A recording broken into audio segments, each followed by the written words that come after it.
Assalamualaikum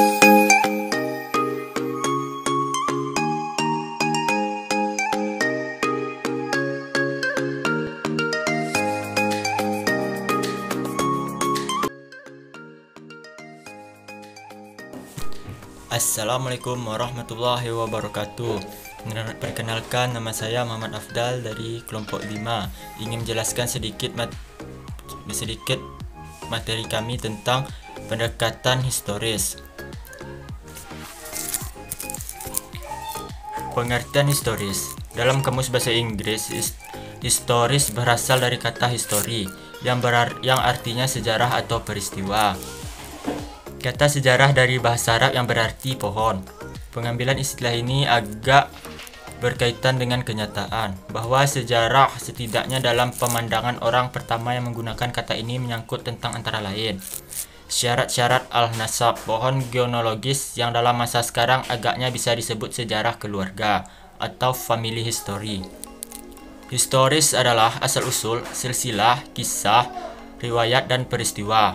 Historis merupakan suatu ilmu yang di dalamnya dibahas sebagai peristiwa dengan memperhatikan unsur, tempat, waktu, objek, dan latar belakang peristiwa tersebut. Sejarah yaitu suatu ilmu yang mempelajari tentang berbagai peristiwa yang terjadi pada masa lalu, yang meliputi A. Waktu dan tempat terjadinya peristiwa, B. Pelaku-pelaku yang jelas, C. Sebab-sebab terjadinya, D. Awal dan akhir tersusun secara baik dan tersistematis. Menurut Ibnu Khaldun, sejarah dapat dilihat dari dua sisi luar dan sisi dalam. Dari sisi luar, pengertian sejarah tidak lebih dari rekaman perputaran kekuasaan pada masa lampau manusia. Tetapi jika dipilih dari sisi dalam, maka sejarah merupakan suatu penalaran kritis dan usaha cermat untuk mencari kebenaran atau penjelasan yang jelas tentang sebab-sebab dan asal-usul sejarah sesuatu peristiwa terjadi. Sejarah berakar dalam filsafat, dan ia pantas menjadi bagian dari filsafat itu. Aloy Meister dan Gebhard Charkan menyebutkan bahwa sejarah itu dapat dibagi menjadi 3 konsep yang berlainan tetapi saling berkaitan, yaitu A. Merupakan peristiwa-peristiwa produk manusia di masa lampau, B. Penulisan mengenai apa yang terjadi di masa lampau, C. Sejarah sebagai metode penelitian.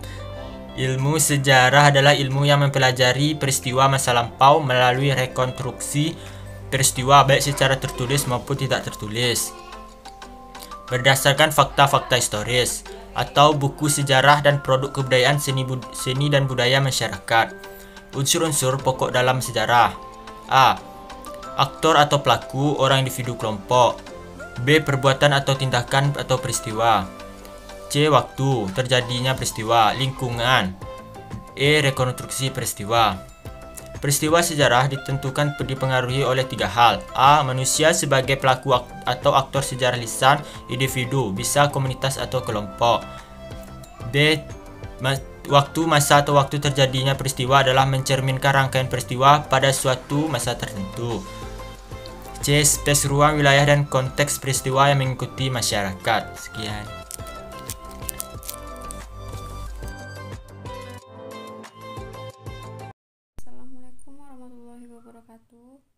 Perkenalkan, nama saya Mita Deliana. Saya akan menjelaskan tentang pengertian pendekatan. Istilah pendekatan menurut bahasa Arab adalah marko. Istilah tersebut mempunyai arti hampir sama dan menunjukkan yang sama. Kesimpulannya, cara memandang dan cara menjelaskan suatu gejala atau peristiwa. Ghazali mengatakan bahwa pendekatan adalah suatu sikap ilmiah atau persepsi dari seseorang untuk menemukan kebenaran ilmiah. Assalamualaikum warahmatullahi wabarakatuh. Saya Mas Rina Sibuan akan melanjutkan materi makalah kami, yaitu pendekatan historis. Pendekatan historis adalah suatu ilmu yang di dalamnya dibahas sebagai peristiwa dengan memperhatikan unsur, tempat, waktu, objek, latar belakang, dan pelaku peristiwa. Menurut ilmu ini, segala peristiwa dapat dilakukan dengan melihat kapan peristiwa itu terjadi, di mana, apa sebabnya, siapa yang terlibat dalam peristiwa tersebut. Unsur pengaruh hasil kajian penulis sejarah adalah sebagai berikut. A. Sumber sejarah atau event bukti historis. B. Informasi data sejarah atau lisan dan tulisan. C. Persepsi dan sikap peneliti dan atau sejarawan atau subjektif objektif. D. Kemampuan analisis historis. Pendekatan berarti disiplin ilmu. Dengan menggunakan pendekatan sejarah, terdapat teori yang bisa digunakan, yaitu A. Ideals approach adalah seorang peneliti yang berusaha memahami dan menafsirkan fakta sejarah dengan mempercayai secara penuh fakta yang ada tanpa keraguan. B. Reduksionalis approach adalah seorang peneliti yang berusaha memahami, menafsirkan fakta sejarah dengan penuh keraguan. C. Diakronik adalah penelusuran sejarah dan perkembangan suatu fenomena yang sedang diteliti. D. Sinkronik adalah konseptualisasi atau sosiologis kehidupan yang mengitari fenomena yang sedang diteliti. E. Sistem nilai adalah sistem nilai atau budaya yang sang tokoh dan budaya di mana dia hidup.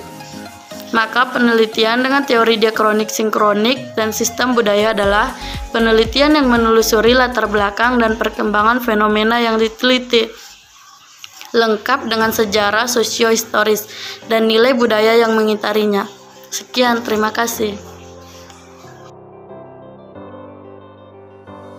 Assalamualaikum warahmatullahi wabarakatuh. Baiklah, saya Nur Hidayati akan melanjutkan menjelaskan pembahasan dari kelompok kami tentang pendekatan historis dalam metode studi Islam. Di sini saya akan menjelaskan tentang objek kajian pendekatan metode studi Islam historis. Menurut Joachim Weiss, mengemukakan beberapa hal yang perlu diperhatikan secara khusus dari agama. Pertama, unsur teoritis. Unsur teoritis yaitu agama sebagai sistem kepercayaan. Kedua, unsur praktis, yaitu berupa sistem kaidah yang mengikat penganutnya. Ketiga, yaitu aspek sosiologis, bahwa agama mempunyai sistem hubungan dan interaksi sosial. Menurut Weiss, jika salah satu unsur tidak terdapat di dalamnya, maka orang tidak dapat berbicara tentang agama, melainkan hanyalah suatu kecenderungan religius. Agama Islam secara umum biasanya dipahami sebagai sistem kepercayaan dan tindakan yang didasarkan pada wahyu Allah Subhanahu wa taala serta Al-Qur'an dan sabda-sabda Muhammad sallallahu alaihi wasallam ataupun hadis. Sistem kepercayaan dan tindakan itu kemudian dikembangkan menjadi pandangan hidup pemeluknya melalui pemikiran-pemikiran ulama dan menjadi realitas kehidupan umat Islam di dalam beragama, pahaman, tindakan, komunitas, dan lingkungan. Namun demikian, meninjau objek penelitian agama dalam perspektif sejarah akan lebih mudah bila didasarkan pada periodisasi sejarah Islam sebagaimana dijelaskan yang dikembangkan oleh para ahli. Islam sebagai agama yang telah berkembang selama lebih dari 14 abad menyimpan sejarah yang perlu terus dikaji dari berbagai sudut pandang atau perspektif. Peristiwa-peristiwa sejarah garis besar menyangkut masalah-masalah ajaran, pemikiran, sosial, politik, ekonomi, dan budaya, dan sebagainya itu secara material. Objek material adalah sama-sama merupakan objek sejarah Islam. Kebenaran atau peristiwa sejarah terkait dengan kesediaan sejarawan dalam meneliti sumber sejarah tuntas. Adapun objek kajian sejarah adalah sebagai berikut. Yang A itu adalah aktor dan aktivitasnya, yang B itu adalah peristiwa tertentu, yang C itu agama, keyakinan manusia, dan yang D pengungkapan atau penulisan sejarah terikat pada penalaran atas fakta sejarah. Hanya itulah yang bisa dapat saya jelaskan. Assalamualaikum warahmatullahi wabarakatuh. Bismillahirrahmanirrahim. Assalamualaikum warahmatullahi wabarakatuh. Perkenalkan, nama saya Yurnita Lestari. Saya akan menjelaskan tentang metode pendekatan studi Islam. Metode pendekatan studi Islam merupakan penyelidikan atas suatu masalah dengan mengaplikasikan jalan pemecahannya dari perspektif historis. Maka, metode sejarah adalah prinsip-prinsip dasar yang digunakan sistematis dalam proses pengumpulan data. Penelitian sejarah agama dapat ditempuh dengan dimulai dari yang pertama, penentuan topik. Penentuan topik penelitian berdasarkan asumsi atau problematika ilmiah sekitar sejarah agama. Yang kedua, heuristik atau pengumpulan sumber sejarah. Tahap ini dilakukan beberapa tahap berbagai sumber sejarah agama yang mempunyai nilai akurat, autentik, dan kredibel sehingga hasil penelitian dapat dipertanggungjawabkan secara ilmiah. Yang ketiga, verifikasi atau kritik sejarah. Di dalam hal ini terdapat dua jenis sumber kritik sejarah, yaitu eksternal dan internal. Yang bagian eksternal untuk menguji autentisitas atau keaslian suatu sumber, sedangkan yang internal untuk menguji kredibilitas dan reliabilitas suatu sumber. Yang keempat, interpretasi. Bukan interpretasi, tapi interpretasi. Proses analisis terhadap fakta-fakta sejarah, unsur-unsur subjek peneliti, terutama gaya bahasa dan sistem kategori atau fakta-fakta sejarah berdasarkan teori yang dikembangkan. Yang kelima, historiografi. Dalam hal ini, penulisan sejarah agama didasarkan kerangka apakah pola yang dikembangkan secara urut waktu atau berdasarkan tema-tema unik sesuai peristiwa.